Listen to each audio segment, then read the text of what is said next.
Auburn may be on the verge of landing another stud. In the world full of podcasts, he's the undisputed heavyweight champion of hot takes, an Auburn sports homer, master of the boog, and message board legend. Get your buttons buttoned and your hats flattened because the Top Button Podcast is about to kick off. And you don't want to miss your courtside seat. Now, here's your host, Charlie Five. Yes, sir. We're back. It's another episode of the Top Button Podcast. I'm your host, Kyle Rush, a.k.a. Charlie Five. And dadgummit, we are ready to get after it. We're live, all the way live like we've done every day this week and may do every day ever from now on because it's been a lot of fun. Auburn got a big prediction from a recruiting expert to land another top in-state prospect. We're going to break that down. We're going to talk about what I mean by the signal. What's the signal that things have changed, that we've got our affairs in order, so to speak, on the recruiting side? And then Keyshawn Hall's back, and we have a very important basketball game tonight and close out this stretch and get into the tournament and, see what happens. See what happens when tournament time starts. But before we jump into all that, let's give a quick shout out to Ford Stokes with Active Wealth Management. Call Ford today and get your complimentary portfolio analysis, Social Security maximization report, and a financial plan all the way to your 95th birthday, a $2,800 value. Don't give your money to Alabama's NIL. Ford's an Auburn guy. Trust him. Show him some love. It's Ford Stokes with Active Wealth Management. The train seems to be rolling as far as recruiting goes. A lot of momentum in Auburn's favor here as Steve Wiltfong, On3's big top recruiting analyst, puts in a quote-unquote Fong bomb, for Carlos May, the big defensive tackle, defensive lineman out of Ramsey High School, to land with the Auburn Tigers. He is currently, the industry ranking has him as the 311th overall player. He's the number 14 player in the state of Alabama, 6'4", 305. We've talked about him before, but it's good to see the ball rolling, the momentum gaining to go ahead and get this guy in the class. There was 3 guys in state, and we've talked about them. Obviously, Donovan Moore, you got him. Carlos May, you may be really close to getting him, and Elijah Brown. Those guys in state were obviously big priorities for Vontrell King-Williams, for Auburn in general. If you got big-time in-state defensive linemen, you want to get them. So you get the prediction in. Typically, that means a commitment may not be very far off. So, I see Marcus Wood keeping the quality, getting all this quality beef. I love it. Grade A beef, hopefully coming to the Plains. So, let's talk more about Carlos May. Again, like I said, 6'4", 6'3", 305.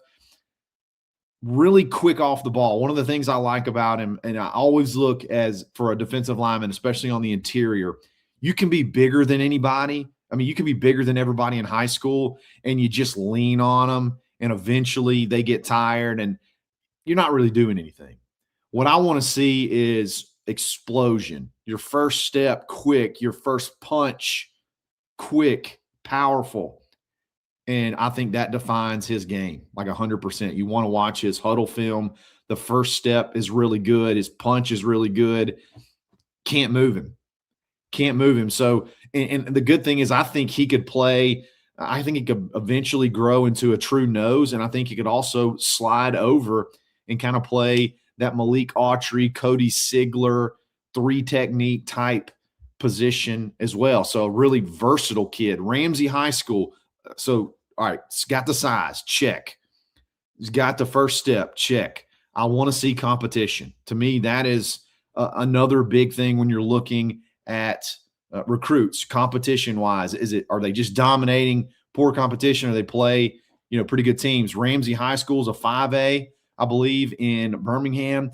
Their region, I'm just going to be honest, their region's not great. The region that I'm looking at does not really produce a ton of, deep playoff teams, but they always front load their schedule. Like they opened up the year playing Parker High School. That's Naheem Offord. He played there. That's a really good program. Clay Chalkville, arguably one of the top 3 or 4 programs in the state of Alabama. So they get their competition in.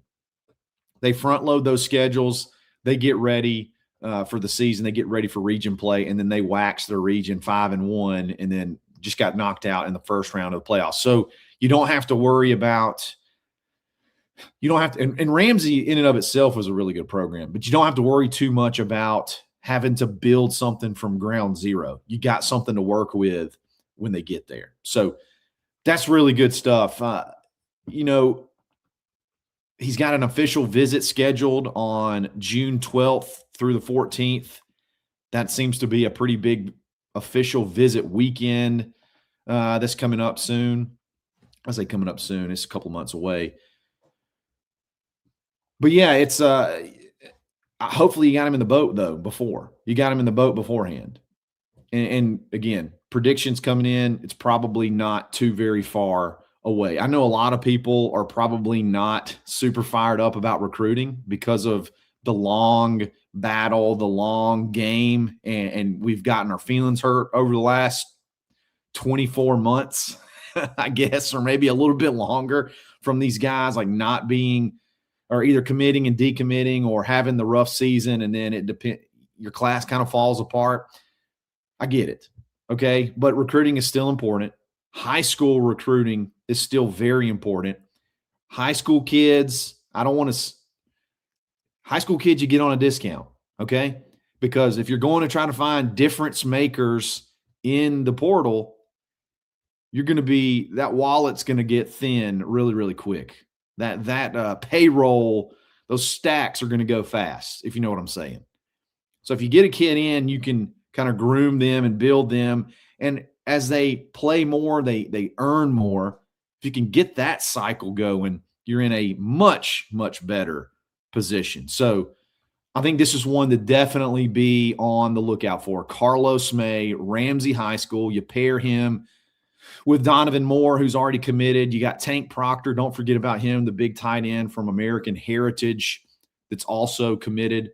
He'd be your number 3 in the class, number 14 in the state of Alabama. And I'm not sure that ranking is going to stay the same. Like, I think he definitely has a chance to move up in the rankings. Another thing you have to remember about rankings is we're really early in the ranking cycle for this class. So there's only 25 stars given out. I'm not saying Carlos May is going to challenge to be a 5-star, but you're just really early in the evaluation process. And a lot of these rankings, they're going to start changing a lot as these summer camps and spring evaluations start kicking in. Like when these teams start doing spring football and the rivals and on-3s and 247s can get eyes on these guys, and then you go into the camp series, that's when these rankings really start to build out, and they'll give out the extra, 5 to 10 5-stars that they typically give out, and you got a chance to really improve your stock. And then obviously you got your senior year too. So really early in the recruiting cycle, his offer list screams way more than just like barely a 4-star. You're offered by Georgia, Ohio State, Notre Dame, Georgia Tech. So a who's who offer list. Be awesome if Auburn could go ahead and get him in this class, and it seems like it's headed in that direction. So there's a signal that I'm on the lookout for. Okay. I'm going to explain that in just a second, what that means. But before we do that, we're going to give a shout out to Precision Tune Auto Care in Opelika. Let's be honest. Most people don't switch mechanics unless something has gone wrong. If you fired your last shop or you just don't trust where you're going now, I got to tell you about Precision Tune Auto Care of Opelika. They believe in showing you the problem, not selling you on it. Photos, videos, and clear explanations so you stay in control. No pressure, just real answers, and I personally can attest to this. They're trusted right here in Opelika. Also have a location in Alabaster. and focused on long-term vehicle care, not quick fixes. If you're looking for a shop you can actually trust, Precision Tune Auto Care of Opelika, tell them the Top Button Podcast sent you. And let's also give a quick shout out. I got mine on this morning. Roback.com, got my Auburn licensed apparel, Auburn licensed hoodie. They got a lot of new Auburn stuff on there as well. And then if you just want regular stuff, want to check out their hoodies, their polos, all the other stuff, they obviously got that too. Save big. Use coupon code BARN20. Show them some love. We'll be back right after this.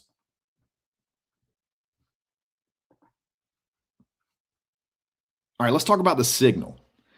And what do I mean by the signal to be on the lookout for? So let's backtrack a little bit and go back to last spring, last summer. And we've talked about this a little bit. Let's talk about it a little bit more in depth.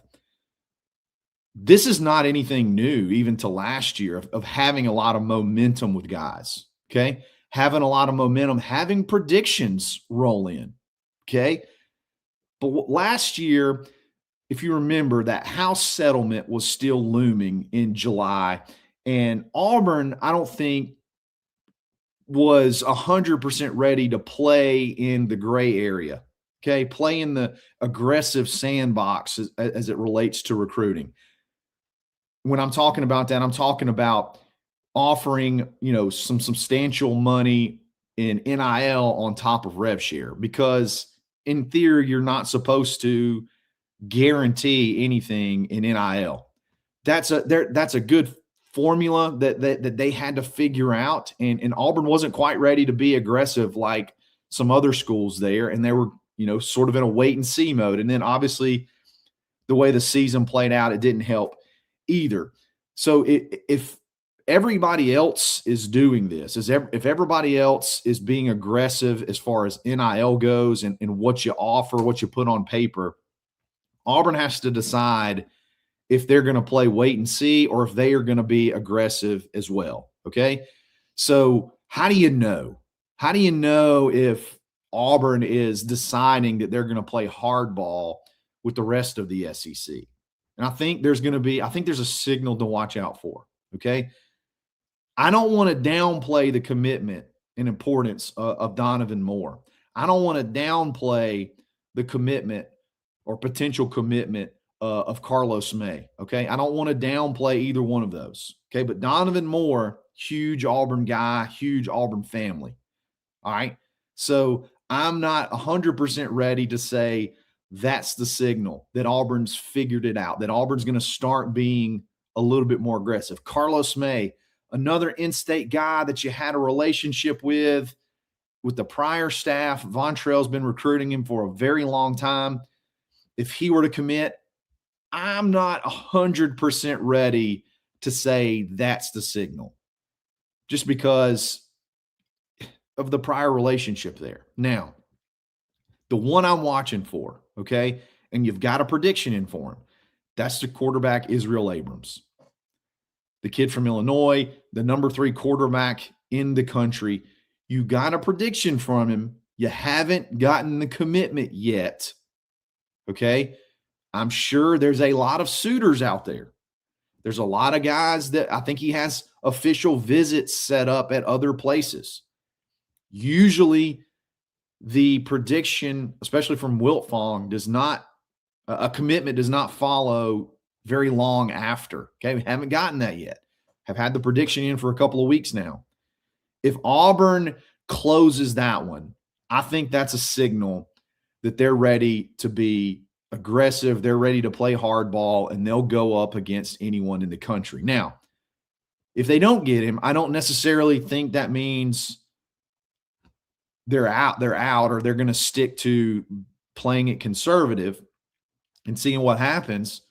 I don't think it has to necessarily mean something bad, but I'm just not 100% convinced that Auburn's going to put their foot on the gas quite yet if that one doesn't work out in Auburn's favor. I don't know of a timeline. I don't know if he wants to take his visits. I don't know what's all going on there. It's kind of gone quiet since you've had that prediction. I still think Auburn's in a really good spot. A lot of the recruiting experts think Auburn is in a really good spot as well. But I think that one will be the signal. You land him, or if some other big-time guy that has a lot of really big offers that doesn't have necessarily that multi-year Auburn connection that this staff goes out and gets, someone else could pop up. But that one to me is the most easy because he's an Auburn target. He's got a prediction in, and Auburn obviously wants him and wants him badly. So that's going to be the signal for me.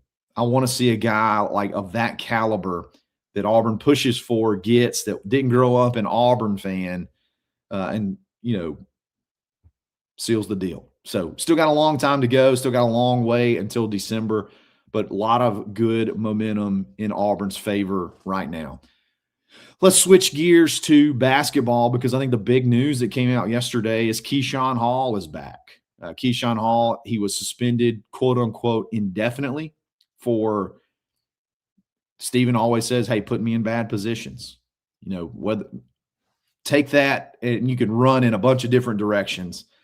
Seems like it was more, an attitude type issue, conflict, that type of thing. Okay. And it all stemmed from being benched the last 12 minutes or so on Saturday. Saturday. Yeah. And honestly, Auburn, no, it was not Saturday. It was midweek last week because he missed the whole game on Saturday. It was midweek last week. He was benched the last 12 minutes. Auburn cut the lead from 14-4. And we weren't really sure. It weren't really sure when he would be back, and kind of thought it was going to be a one-game deal and that would be a wake-up call. And it seems like he's kind of done all the right things, looked good on the bench as far as his attitude goes. And I think the message was sent.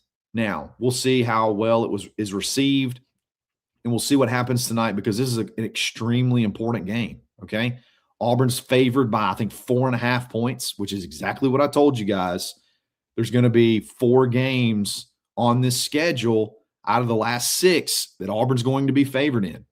Currently, Auburn is an 8 seed projection and not even remotely close to the bubble. 31 or 32 in net. And I said before that there's only been one team ever in the top 40 that's been left out of the tournament and of net. Sorry, one team in the top 40 of net that's been left out of the tournament. They only played like 4 quad 1 games. Auburn has played the most quad 1 games in the country this year. So really good resume. You're already there. So if you could go 500, you're probably still in. But if you go 4 out of the next 6 and you get your leading scorer back, hopefully with a new attitude and everybody sort of with a new mission, you got a chance to, possibly, who knows, maybe possibly jump up from an 8 seed to a 7 seed or jump up to the top 8 seed, and then maybe you don't have to play Michigan. I think that's Michigan or Arizona. Maybe you can get on one of the lower 8 seeds, and it could be very similar to that team that almost, was up 10 points on Houston in the second round of the tournament as an 8 or 9 seed. So with all that being said, this team is still a good basketball team. This team still has the pieces to make some noise. And we're not even talking about the SEC tournament, like what could happen. I mean, they have the ability to get hot. We've seen them knock off Florida. They have the ability to get hot and beat anybody in the conference. So who knows what happens when the SEC tournament rolls around. But I think the goal is we got to go 500. You got 2 home games that you should win. You got 2 road games, I think, in a row that you're going to be favored in both. I'm sorry, you got Kentucky at home in between that, I think. So that one, I'm not sure how the spread or how that one's going to work out. But you got some very, very winnable games down the stretch.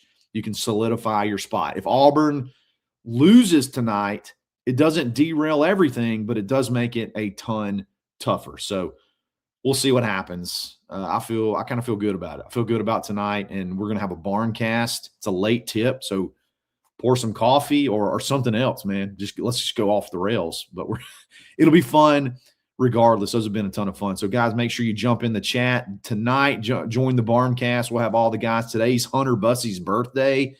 So make sure you tell him happy birthday on the barn cast, on the social hour, all that good stuff. So, Guys, I've been loving the live stuff. Love the comments. Love the interaction. We'll make sure we're going to keep it rolling. As long as you guys like it, we're going to keep it rolling. So I appreciate you listening. We'll be back again tomorrow. It's another episode of the Top Button Podcast. Stay buttoned. Thanks for listening, and drive home safely.